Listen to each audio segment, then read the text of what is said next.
ठिकाणी 2 दिवसापूर्वी मनोजदादा जरांगे पाटील यांनी त्या ठिकाणी मीटिंगमध्ये घोषणा केली की त्या ठिकाणी महाराष्ट्रामध्ये पाडायचं नव्हतं तर आता लढायचं आहे आपल्याला। आणि त्या ठिकाणी जवळपास 100पैकी जास्त मतदारसंघात दादा निवडतील 2 दिवसात। त्या मतदारसंघात त्या ठिकाणी उमेदवार जरांगे पाटलांच्या माध्यमातून देण्यात येणार आहेत।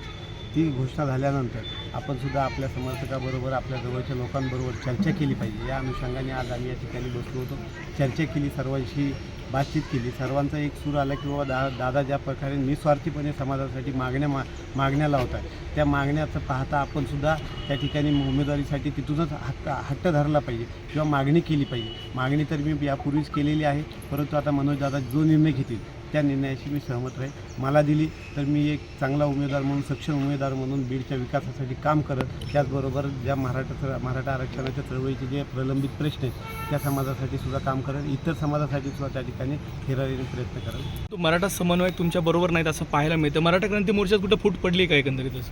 सर, असं नाही आहे की आपण पाहतो की मराठा समाजाचे अनेक उमेदवार त्या ठिकाणी पुढे येऊन उमेदवारी मागता येतात। खऱ्या अर्थाने अनेक समन्वयक, आम्ही 5 जण प्रामुख्याने 2016पासून समन्वयक म्हणून या ठिकाणी काम करत होतो। आता मराठा सेवक म्हणून अनेक जण आम्ही त्या ठिकाणी सोबत आहोत। परंतु आज जर माझ्याबरोबर 2 आले तर त्यांची नाराजगी नको बाकीच्या उमेदवारांची, इच्छुकांची। त्यामुळे त्या ठिकाणी त्यांची भूमिकासुद्धा मला लक्षात येते। कुठलीही फूट नाही, दादा जो धोरण ठरवतील तेच तोरण बांधलं जाईल, अशा प्रकारची समाजाची आणि इतर समाजाची सुद्धा या ठिकाणी अपेक्षा आहे। मी खऱ्या अर्थाने मनोजदादा जरांगे पाटील यांची भूमिका अद्यापपर्यंत स्पष्ट नव्हती लढवायचं कधी।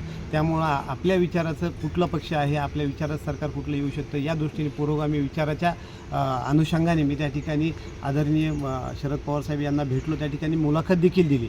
परंतु त्या ठिकाणी सुद्धा मी स्पष्ट भूमिका केली ती अगोदर की जर मनोजदादा जरांगे पाटील हे उमेदवार देणार असतील किंवा निवडणुकीत उतरणार असतील तर त्या ठिकाणी मी त्यांच्यासोबत राहील, त्यांची जी काही भूमिका राहील त्याच्याशी मी सहमत आहे।